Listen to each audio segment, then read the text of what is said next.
Good morning, everybody. Welcome to GW Center for Integrative Medicine Zoom and YouTube channel. I'm Dr. Kogan, Medical Director, Associate Professor of Medicine at George Washington University in Division of Geriatrics and Palliative Care. So today I decided to go over our ReCODE Reversal of Cognitive Decline program based on Dale Bredeson's work. I have debated how to record this video and went for quite some time since this is the data that's going to publication. But we already presented this exact slide deck at annual Consortium of Academic Health Centers meeting in Chicago this year. And so because of that, I think it's already publicly available information, and I decided to make this video even ahead of the publication. I will be mentioning some of the resources and also some of the published cases in this video, so I will put those links into the YouTube channel description of this video. So without further ado, let me get the slides up. I'm going to share my screen and we jump right in.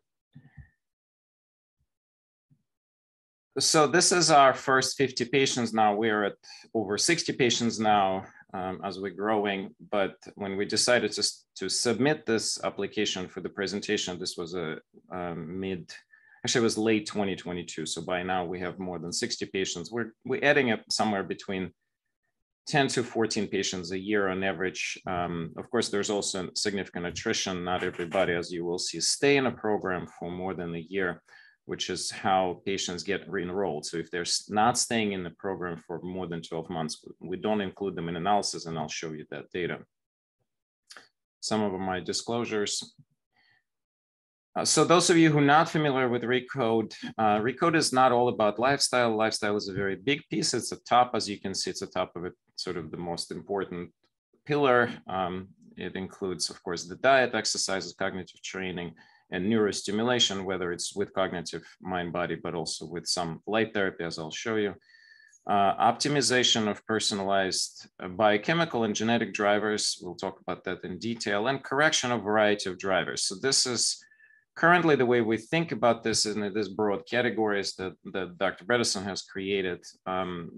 For note, most of the patients do not just have one. People always ask me, well, ApoE4 is linked to the inflammatory state. Well, that's correct, but the majority of the patients will have something else. Very high frequency of toxicity, very high frequency of the hormonal problems, hyperglycemia or glycotoxicity, high sugar, and other things. So we'll discuss this in detail. This is the official website front page of Apollo Health. I will put, of course, everything in the links to this video, so you don't have to pause, and you can find the links in the references. Dr. Bredeson is a founder of this process. Of note, our program does not have a we're linked in essence that we are ReCODE 2 certified practice. However, we're not financially linked to them, even though a lot of our patients in both in Apollo, but also in our program, but not everybody. It's optional. We don't force patients to join it. If you want to do a very deep dive into the program, I highly recommend book 2 and 3. So the End of Alzheimer's and also the First Survivors of Alzheimer's. First survivals are the cases that are very demonstrational and in a great detail. So even though this is not a peer review book, but book is based on Bredeson's work, and this are the real cases. And of course, the End of Alzheimer's with program, which is a detailed follow-up of the first book, The End of Alzheimer's. So this is the first pilot that was concluded and published in Journal of Alzheimer's Disease in 2022. This was an uncontrolled, so it's observational cohort of 25 patients, but this was IRB approved. All patients had the same treatment. All patients had all the required assessments, including the MRIs, including the comprehensive cognitive assessment, and also a very comprehensive genetic assessment by Intellex DNA, which you will see is one of the significant differences. We do not really force all of our patients to do this test since it's not covered by insurance and it's quite pricey. The results were quite remarkable. 21 out of 25 patients, which is 84%, have improved. Now, I do want to mention that most of these patients, as you can see here, start out with a pretty high MoCA. So they were in the 60s and 70s primarily. I don't think that they had anybody over age of 85. Most of the patients, so the average was like high 60s, low 70s. And you can see that the patient's average MoCA at the start was 25 over here. But by the end of 9 months, it increased significantly. Basically, 25 by many will consider almost normal. The 26 and above for 70 plus is really the normal. But you can see that the improvement was quite significant.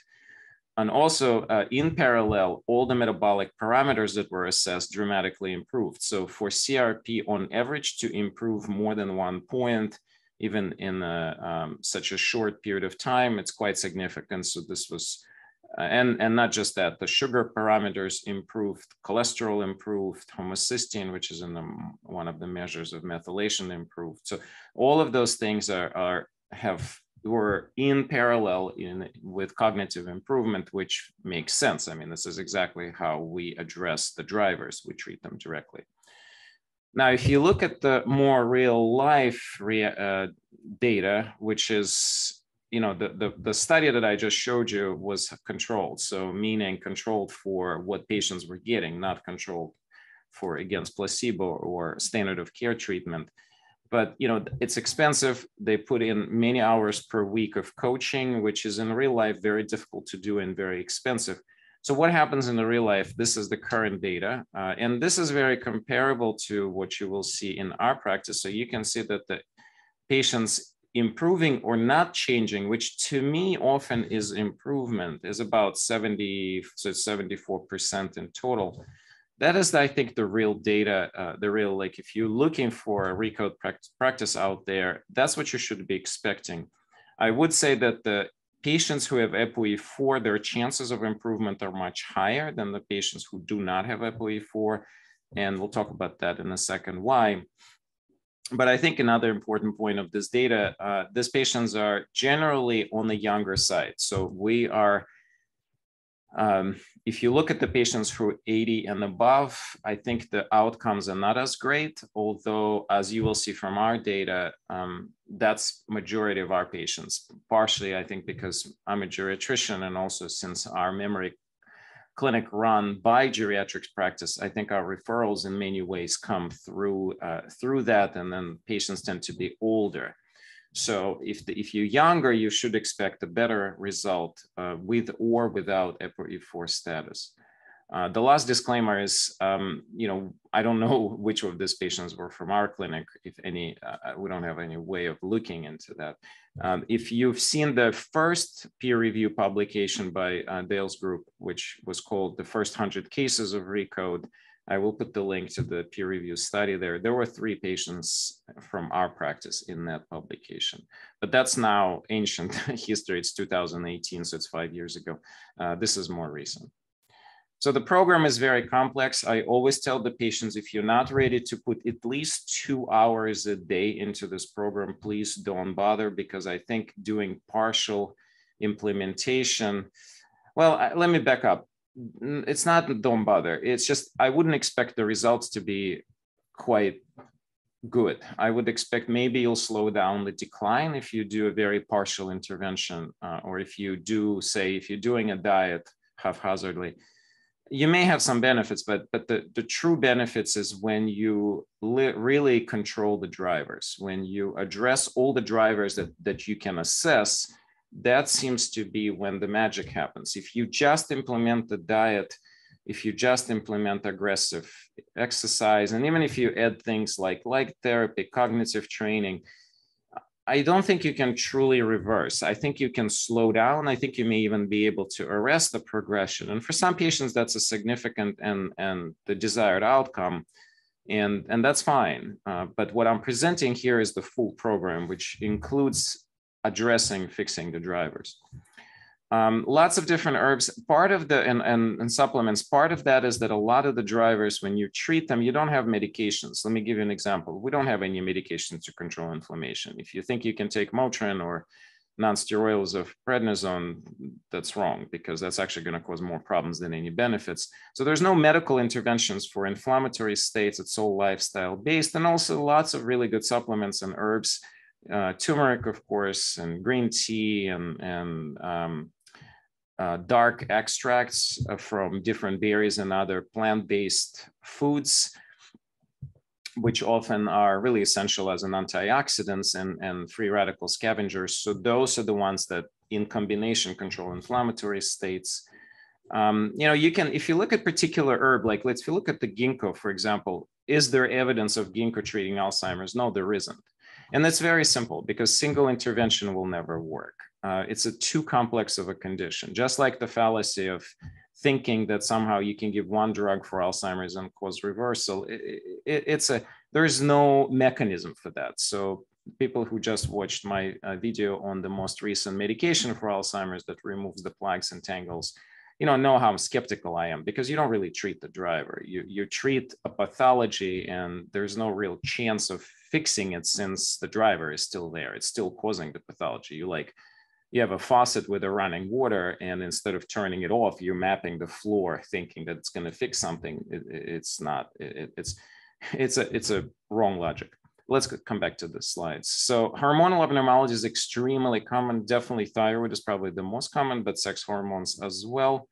And also low cortisol is very common. We don't necessarily treat everything with replacement, like a low cortisol. We don't necessarily replace. We just try to address the reason why that happens. But sometimes you have to use bioidentical hormones, and actually not quite sometimes, quite often. Sleep is a huge problem. Everybody has to have a sleep test.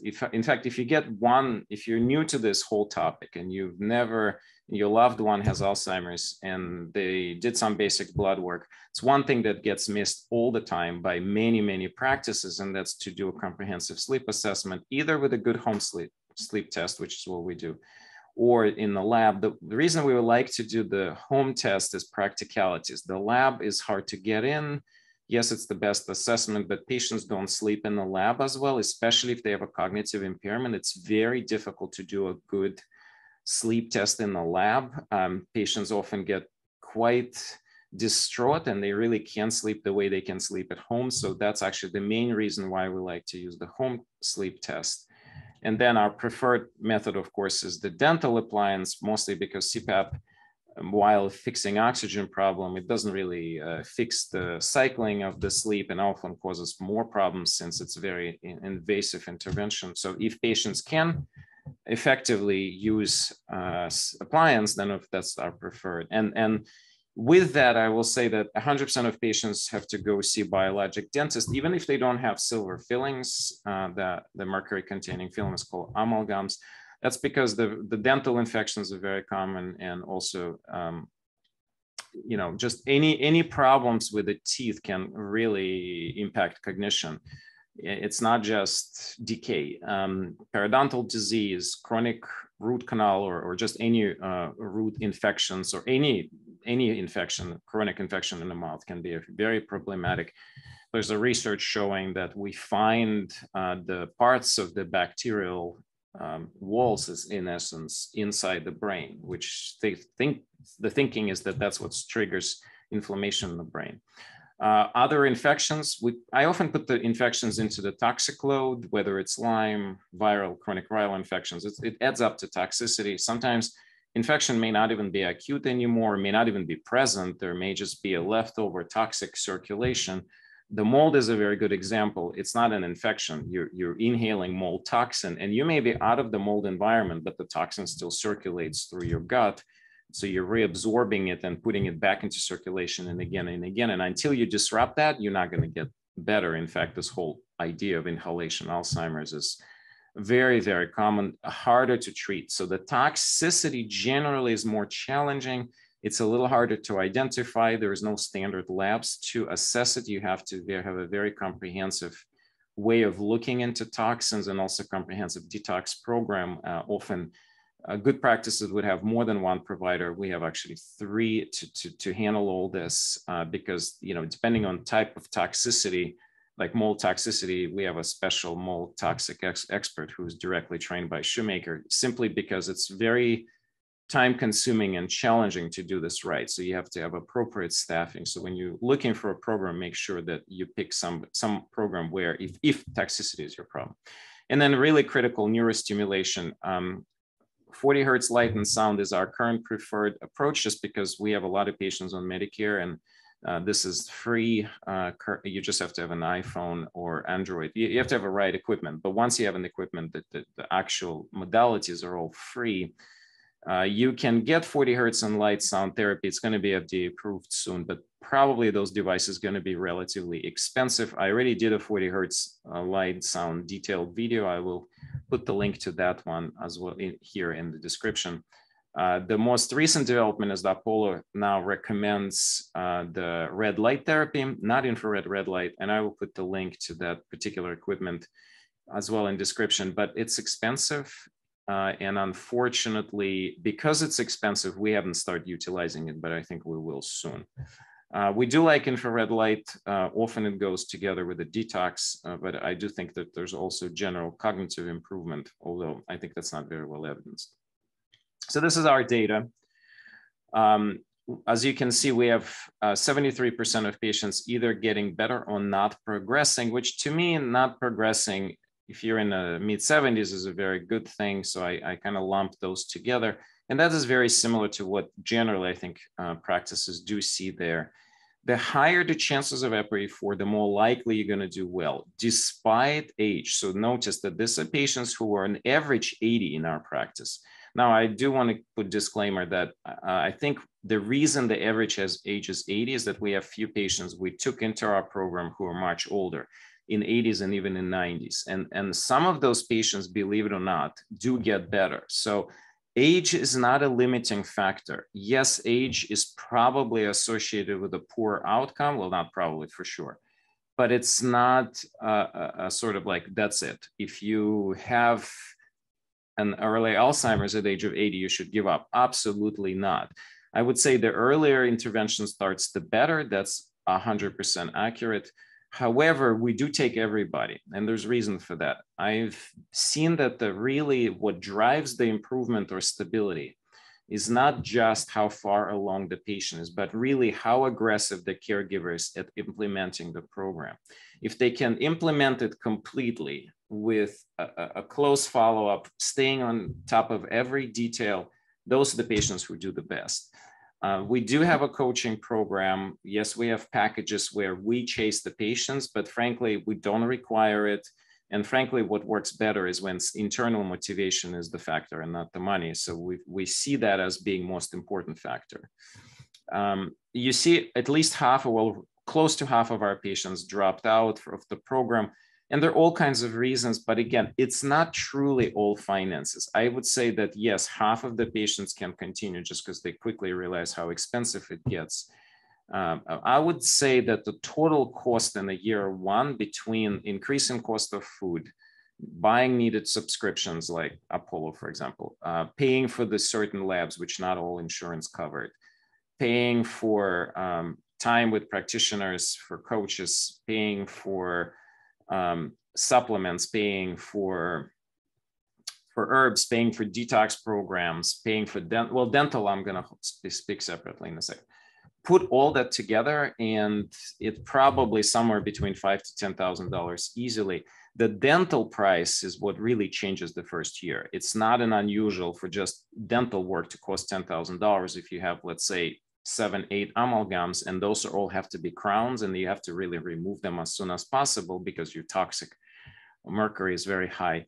So then that's going to drive the cost primarily. So that's kind of a quick summary of the costs. Yes, if you have a very significant amount of hours you can put in, you can cut a lot of costs because the caregivers can take a burden of coaching, the caregivers can implement the cooking, you can save and get food relatively inexpensive, but all of that is just complexity. So either it's complex or more complex, rather it's always complex, but more complex. and you and the caregivers do that, or you kind of push that to the practice. And then of course there's an increased cost, because then the time spent by this practice to do that will be put on the practice. So if you're buying the food through the practice, or you're buying food through prepared meals, of course it's going to cost a lot more. I mean, $10 to $12 per meal, probably on the lower end.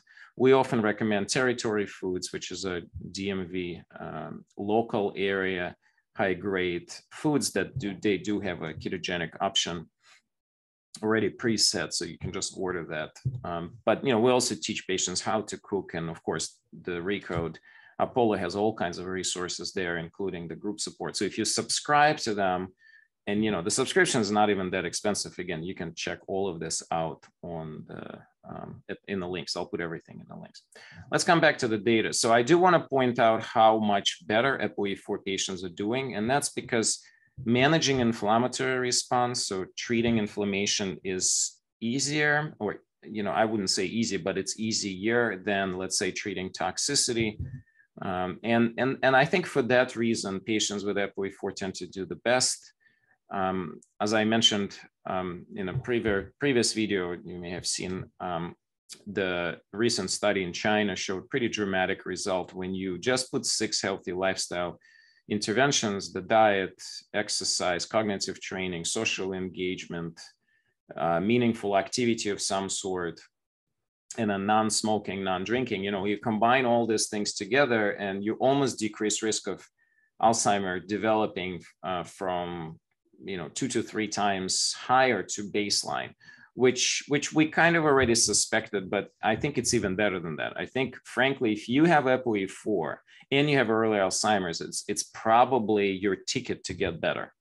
It's a lot harder to treat patients who are early in, especially in the 50s and 60s, and they have a rapidly progressing early Alzheimer's. Usually those have a rare genetic abnormalities, which we don't have a good handle on. Their drivers are different. They tend to clump up the proteins very fast. We don't have interventions to fix that yet.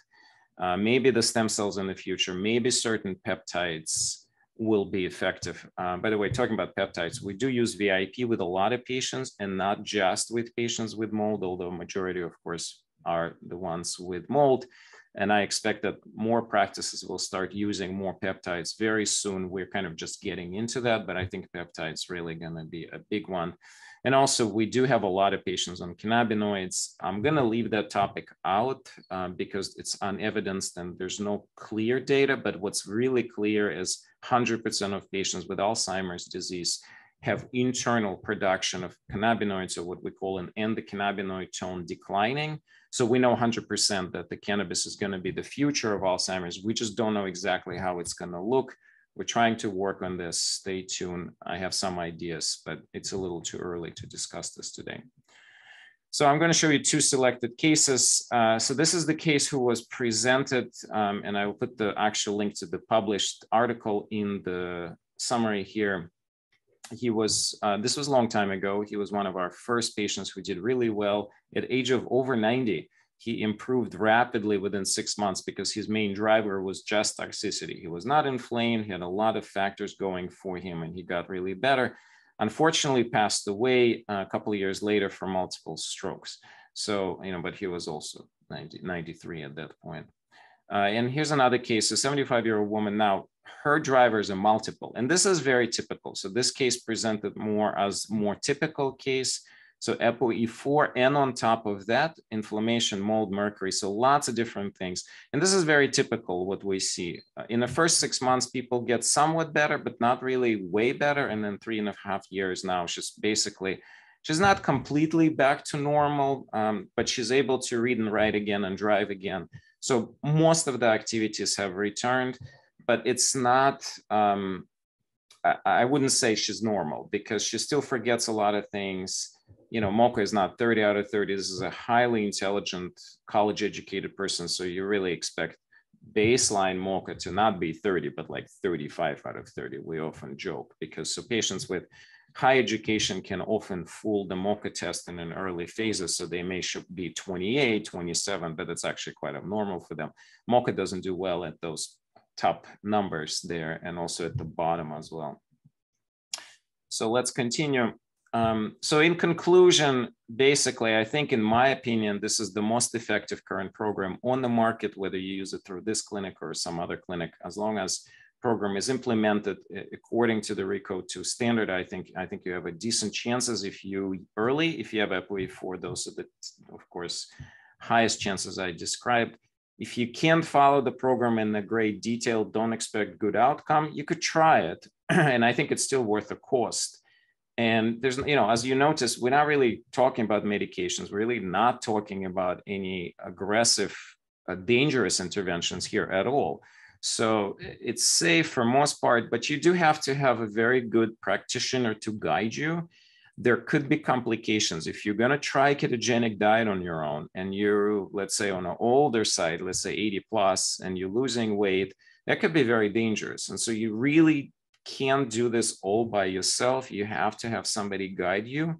Yes, there are a lot of online resources. Yes, you can read the books. Yes, you can find coaches without medical supervision who just do this, but you really need to have a doctor to oversee the process one way or another. Unfortunately, most of memory doctors, like who do standard of care, either don't want to risk going into this program, or they just don't believe it, or I don't know. But often they're really hesitant to get involved. So you will have to find someone who is trained in this and able to take you on.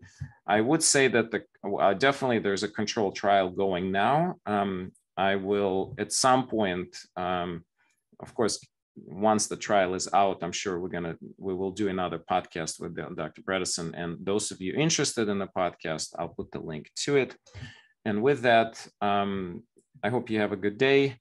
If you have questions, post them to this YouTube video. I think that's actually one very good way to interact. But of course, we will also post this on the social media. And again, for full disclosure, this is not published data. We will be publishing it in peer review literature sooner or later. There are certain issues why we can't easily publish this. For example, we think that often the amount of data required to publish complex case series like this is not necessarily, so we have to reorganize our data better. We do have an IRB exempt status, so we're not worried about legalities of publication. It's fully approved by our university, or rather, they just called our program non-clinical study, since we're just observing what happens in our clinical practice. So yeah, if you have particular questions about ReCODE that are medically directed, we're not going to be able to answer those unless you become our patient, just for obvious reasons. But again, you can find other practitioners who are certified and wonderful. And we hope that this is helpful for you. Have a wonderful day, and we'll continue coverage of a variety of different integrative medicine topics. Of course, Alzheimer's is a top priority for us, given my expertise, and also just the fact that we have a lot of patients with this terrible condition. Stay safe, be well, take care, all the best to you.